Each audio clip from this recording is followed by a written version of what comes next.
we go. A quick outtake while we make a break. It's a mini episode. Hello and welcome to another episode of You Gotta Check This Out with Mike and Dre. I'm the Mike, and today we have an outtake topic from last week's episode with Carin Slater. We join in as Dre checks in with Carin's alien concerns. Last thing we were planning on doing, a little more place setting, and I'm sure, Carin, you got to hear a lot about this, all of the different alien species. Did you have much interest or concern? This episode shows a lot of them. I think there's more than what we saw in the episode, or else I just only paid attention to the ones that were specific to this episode. I got really confused. I do not know names. The guy who's the shadow. Morden.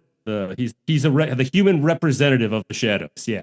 Okay. I thought he was with the Raiders. Was he not with the Raiders? No, I don't think so. But that I was also confused, and I am waiting to get Dre's explanation of what the hell was going on with the whole Raider Very plot. Confused, and I think two of them look alike, and one has short hair and one has long hair, and I didn't realize that they were different.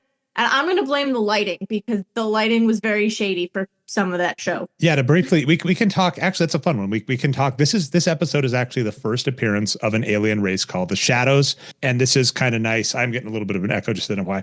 But first episode of the Shadows, an alien race that's powerful, and that is established this episode, which is good. Using something, I'm not going to spoil it ahead of time, Mike. We'll bring it up, but JMS uses a very. Once Mike revealed this technique, I'm kind of sad because it's like revealing a magician's secret. Now I can't unsee it. But JMS, the writer of the show, listen to last episode, we talk him a lot, has a very non-subtle technique of showing that a character or alien race is powerful. And the Shadows use it this episode. We'll get to that. So we have the introduction of the Shadows. At this point, we don't know much except they are represented by a human, Mr. Morden.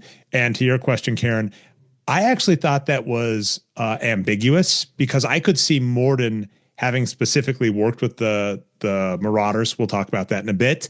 And that is actually, to be a little spoilery, kind of his MO and the Shadows' MO is going, they will play sides against each other. So in terms of like headcanon, author canon, I would say it's completely open-ended and actually it's fine if it's not answered. We'll talk about that when we get to the end of the episode, because I had a question related to exactly that. Sounds like we all have a lot of questions going on here for the Shadows. So many questions. We start off with a human representative of the Shadows and the Shadows. That's about all we know at this point in the show. We do have a fair number of humans, and I love all of your notes on them, Mike. So how should we go through it? Why don't you give like a background of how the humans got here? Because I kept putting things down, like the main points of it, in that it's set 10 years after the Earth-Minbari War. They're kind of coming to peace after something mysterious happened at the end of that war where the Minbari surrendered, even though they were the overpowering force. Yeah, I think let's start with humans and Minbari, because they are the two major sub players. So we have the Shadows we already discussed. We'll have another race we'll discuss in a second that we know of this. We have the human and Minbari who have basically formed an alliance to make a space station. That's the premise of the show. If you haven't seen Babylon 5, that's all you need to know. Like humans in the future with an alien race in the future make this space station that's kind of a combination United Nations and spaceport. You know, you should put those two things together. Why not? It does make sense because it's probably expensive to put stuff in space. And JMS does make this a very lived-in universe. It's not as simple as Utopia. Everybody, the UN of the future, everybody gets along. It's like, how do we pay for it? This episode even has facts that the delegates on this station of various alien races aren't being entirely truthful. So we have a Earth and Minbari station in neutral space, and it is helmed by a bunch of essentially military personnel. So that is also another interesting fact. This is like a diplomatic place, but basically put on by Earth Gov, which is like the Earth thing. And this is the exciting part of the episode, Carin. I'm aware. I think it's funny they're held by a military thing, and I constantly was asking, where's the security? Okay, well, yeah, and I kept just saying it's because Garibaldi's in charge and he doesn't know what he's doing. Yeah, to be fair, in the back episode, we do get that he's a drunk that's asleep on the job. And we do know this, by the way, in our intros, we didn't discuss this much, but Carin, I believe you are a bigger Star Trek fan, which, you know, that is one of the biggest. You were talking Romeo and Juliet there. You got Mike as Babylon 5, Carin as Star Trek. Can two star-crossed lovers make it work? Maybe. But on both Star Trek and Babylon 5, you do have security has to be absolutely terrible or the episode is done immediately. The episode we'll be talking soon hinges on a smuggling subplot, whatever. And like if security had been doing its job. Yeah, it's like having to depower Superman or Captain Marvel or something and everything. You got to figure out where they're at hiding. And we'll talk a fair number of the characters a bit, so I'll just actually label them really quick and try and do a one-word explanation, then ask Carin a question, if that's all right, Mike, which is we have Sinclair, who is our captain, commander in rank, captain of the station. He has a hole in his mind. He can't remember something that happened. There's a hole but he does in remember. his mind. Okay, so we have Ivanova second in command. She's an awesome character, but she's a little earlier in the show. Don't worry, there's a lot telepathy, but it doesn't come up this episode. Apparently she can fly. Everybody flies. To your point, Carin, we do have Garibaldi, who is chief of security, like Sinclair, kind of a bounce around, not necessarily great. Wasn't really an actor, but kind of grew into the role, and that does kind of show. We have Dr. Franklin. He shows up very, very briefly in this episode.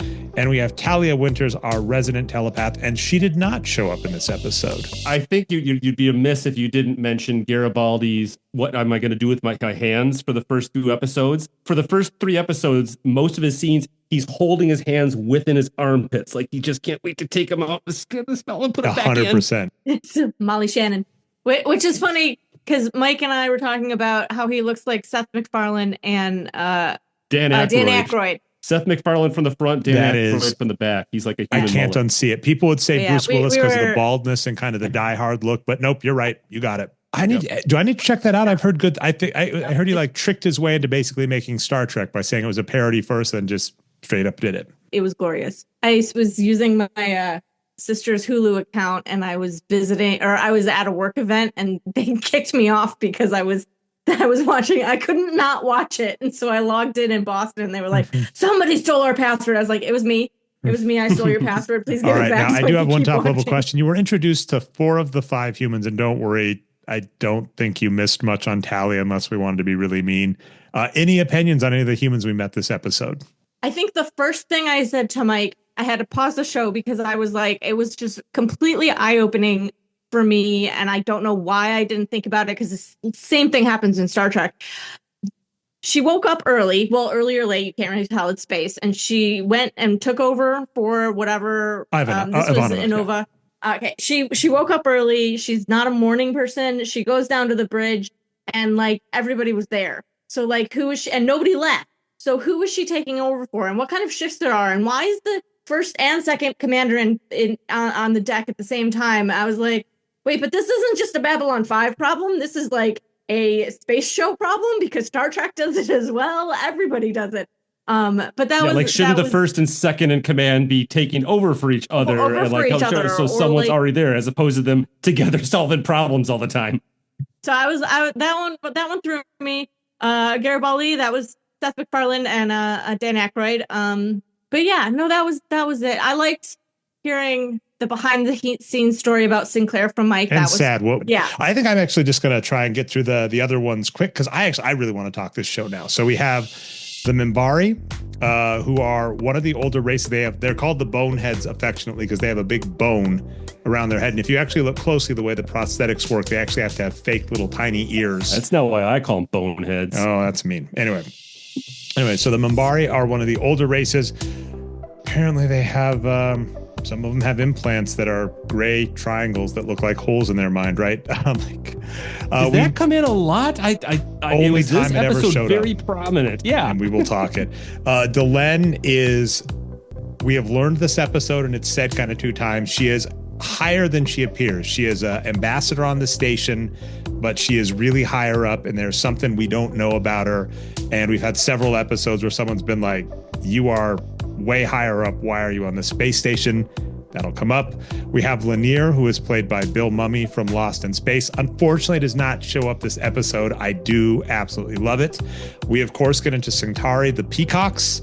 The lore for Babylon 5 is that Peter Jurasik, I hope I'm getting his name right, the actor who played it, the funny guy, the New York guy, in a bunch of old stuff. It's like, you can find old clips of him on YouTube. I remember him from Growing Pains, actually. He was like a obnoxious editor. He made a joke when they were cutting the hair, because in Hollywood, they make wigs to any length so that you can trim them down. So when they were doing the hair, originally it was supposed to be kind of like a little up, almost like a inverted mullet, like a mullet, but a little up. And he had it all the way up like a peacock and asked JMS, the showrunner, what do you think? And he said, oh, it's fine. And then so they went ahead with that look, which is why, especially in season 1, like just the hair of the Centauri, which is just humans with bad hair is what the Centauri species is from a look of it. We have learned in other episodes, they have extra genitals, all sorts of funny stuff. But that's like their look and feel. And they all look ridiculous this episode with how their hair is done. But the females are bald, which is very interesting. They're either bald or they have a ponytail in the back, as we learned in like the Body Dancer episode, like number 3. Yeah, that was the purple one. Londo is the bumbling buffoon ambassador, and we kind of start seeing something this episode. He is played by Veer Kodo. I always mess up, but he is from Animal House. Stephen First, no longer with us, Flounder. unfortunately. But Flounder, thank you. Fantastic person. We've got 2 other main species. We have the Narn, the lizard-looking one. They show up this episode briefly. That's Jakar.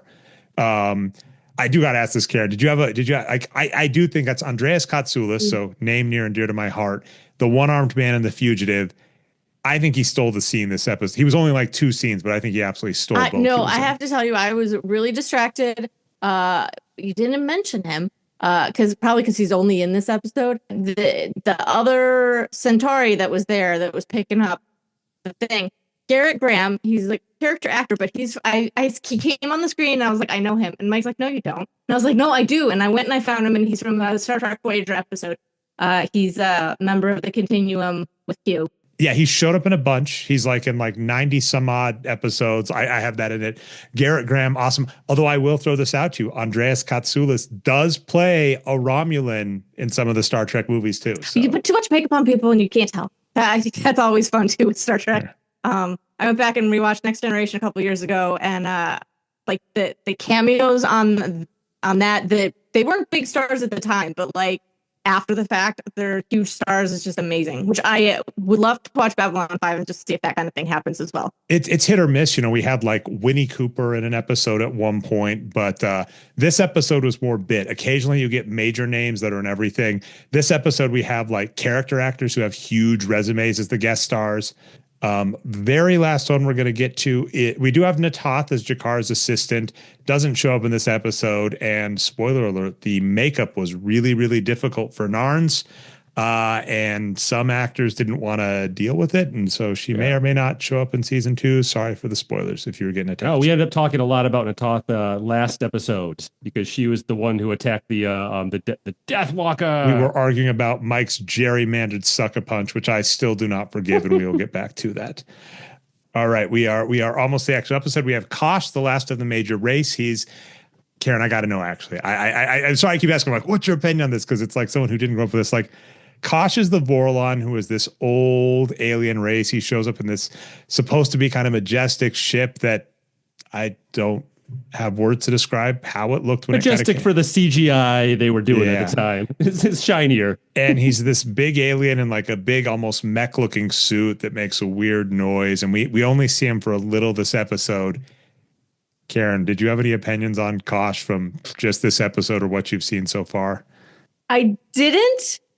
But now that I'm sitting here thinking about it, I'm very, very much reminded of the guys from Fifth Element. Isn't there like the aliens? Yes. Mech suits. He looks like that, like 100%. That's what I was like.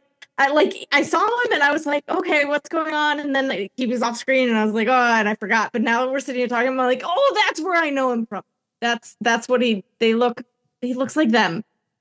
Like I don't even remember what they are. Me neither. I remember. I think it's more about like his just the silhouette of him, like where he's got like the big shoulders and the metal head, and that's I think where that's coming in. But yeah, like the turtles. I wanted to know more about him, which is good. They are fascinating. Yeah. But season 1 takes some work. I'm just going to briefly run through these quick. Mike, and if we want to dive in a little more before I actually get to the episode, we got the Abai. I hope I'm getting the name right. They're fish looking. One of their leaders is Calica, who kind of represents the League of Non-Aligned Worlds, just to give you the political underpinnings, which everybody needs for the show. We have the 4 major races: Earth, Minbari, Narn, Centauri. We have the Vorlons, who are kind of a step up. They establish themselves in Deathwalker, where everybody's arguing, and then the Vorlons just show up and blow up a ship, and we learn nobody can do anything about it. So the Vorlons kind of exist outside of things, and people are scared of them. And we learn this episode that the Vorlons and Shadows have animosity towards each other, so that's important. Then we have the League of Non-Aligned Worlds, who are players in space that aren't as powerful, that represent like one voting block collectively together. And essentially the way it works, as with most sci-fi shows, is just throw a bunch of people in different makeup together, most of them humanoid.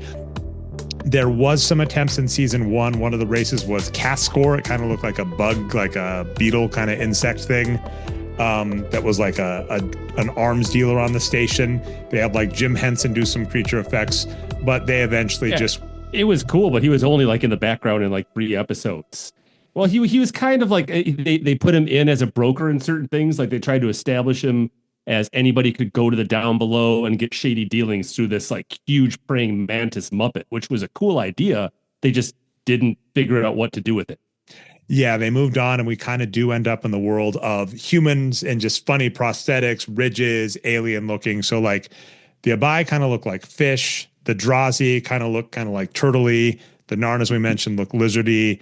One of my favorites, we've got, let's see, actually, let me get the name. The Drazi just have that one episode with the purple versus the green sashes. I love that. That shows up. One of the best. The Brakiri don't show up in this episode, but I love because they're apparently methane breathers, and they're like in a weird looking breathing apparatus suit and have a Stephen Hawking device to talk with, which I like.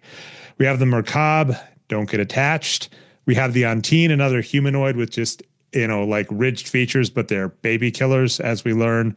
We have a race called the Pac Mara, who kind of look like squids, and we do learn through Show Don't Tell in the episode that they're baby killers. They're baby. I didn't get to that yet. That you went over that pretty fast. Okay, they feel like any babies or just their own babies. Just their own. We can like toddlers is like above the line. They can walk. You let them go. Mike, we did not actually establish how many babies they are willing to kill. We only saw the one, and then they have never seen her. And that's what we're here for, to really figure these things out, right, Trey? I'm glad you stopped me for that, Mike. No problem. You can continue with Pac Mara we're on.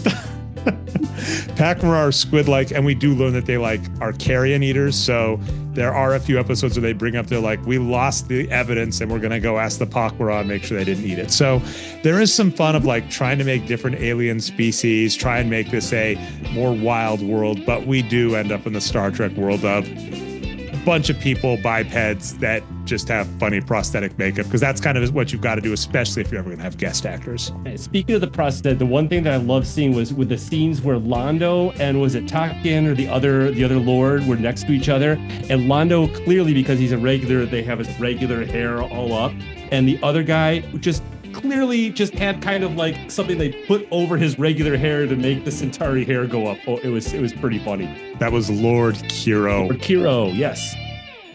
And that's a wrap for this week. I think we're still in the clear. Dre never checks the feed and is still completely in the dark on these mini-sodes. Let's keep it that way. Thanks again for listening. We'll be back next Sunday with the Babylon 5 Season 1 finale, Chrysalis, with special guest Evan Steitley. Cheers, all.